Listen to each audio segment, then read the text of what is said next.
میں نغمہ کو بولتی کہ اپنے بیٹے کو کچھ دیر کے لیے میرے گھر چھوڑ دو، بازار سے کچھ چیزیں خریدنی ہیں۔ میں آج کل دل میں کافی عجیب سوچ رہی تھی۔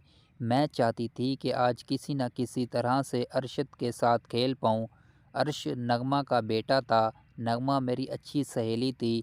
نغمہ کے پاس میں جب بھی جاتی تھی تو عرش مجھے غور سے دیکھتا تھا۔ عرش کے بارے میں بھی جان چکی تھی کہ وہ میرے بارے میں ایسے خیالات رکھتا ہے۔ آج میں گھر بالکل اکیلی تھی۔ میں نے کبھی بھی نہیں چاہا تھا کہ میں ایسا سوچ پاؤں گی، لیکن اب مجھے سے بھی برداشت نہیں ہو پا رہا تھا، کیوں نہ کہ میرے شوہر دبئی میں کام کرتے ہیں، میرے بچے جو کہ سکول میں پڑھتے ہیں، میرا ایک بیٹا، ایک بیٹی، اور بیٹا 7ویں کلاس میں پڑھتا ہے۔ جو بیٹی ہے وہ 9th کلاس کی اسٹوڈنٹ ہے۔ اب وہ اپنے سکول میں تھے۔ اب اسی وقت عرش گھر میں آ گیا۔ میں نے عرش کو اپنے پاس بیٹھنے کو کہا۔ میں نے عرش کا ہاتھ پکڑا۔ عرش نے کہا، آنٹی کیا کر رہی ہو؟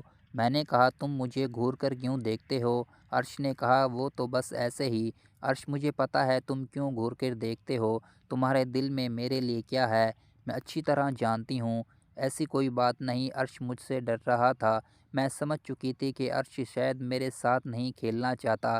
میں نے تھوڑا سا اپنے طریقے سے میں نے کہا کہ پریشان نہ ہو، میں بھی تم سے محبت کرتی ہوں، اور جب تمہیں دیکھتی ہوں تو اپنے اوپر قابو نہیں پا سکتی، خود اتنی بے بس اور مجبور ہو چکی ہوں۔ عرش، میں تمہارے ساتھ دوستی کرنا چاہتی ہوں۔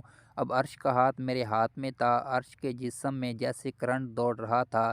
سمجھ چکی تھی کہ اب وہ بے قابو ہو چکا ہے۔ اس کا حصہ مجھے صاف نظر آ رہا تھا، وہ کافی مضبوط تھا۔ میں سمجھ چکی تھی کہ وہ کھیلنے کے قابل ہو چکا ہے۔ میں اب باتوں باتوں میں عرش کو منانے میں کامیاب ہو چکی تھی۔ عرش نے کہا کہ آپ اس بارے میں میری ماں کو تو نہیں بتائیں گی؟ میں جانتا ہوں کہ آپ اچھی سہیلی ہیں، آپ اس سے ہر بات ڈسکس کر دیتی ہیں۔ اگر یہ بات بھی ہو گئی تو پھر بہت برا ہوگا۔ میں نہیں چاہتا تھا کہ اس بارے میں کسی قسم کی کوئی بھی بات ہو۔ تم پریشان نہ ہو، ایسا نہیں ہو سکتا۔ عرش، تم اچھی طرح جانتے ہو کہ اگر میں نے ایسا کچھ بھی بتایا تو اس میں میری بھی انسلٹ ہے۔ میں نے ایسا کبھی بھی نہیں کر سکتی۔ تم بے فکر ہو جاؤ، اس بارے میں کبھی کسی کو کوئی بات نہیں کرنے والی۔ تم بس میری بات مان لو۔ میں اب بہت ہی زیادہ پریشان بھی تھی کہ عرش کو پتہ نہیں کھیلنا آئے گا یا نہیں، وہ کیا میرے ساتھ کھیل پائے گا یا نہیں۔ میں یہ سب کچھ سوچ کر پریشان تھی۔ پھر میں بھی سوچا کہ چلو سب کچھ خود ہی سکھا دوں گی۔ میں نہیں چاہتی تھی کہ اب عرش کے ساتھ مزید کچھ بھی غلط ہو۔ میں عرش کو بہت زیادہ پیار سے کھیلنا سکھا دوں گی۔ میں نے اب اپنے طریقے سے کھیلنا شروع کر دیا۔ میں نے عرش کو اپنے سامنے کھڑا ہونے کو کہا۔ میں نیچے پاؤں کے پاس بیٹھ گئی اور میں کھیلنے لگی۔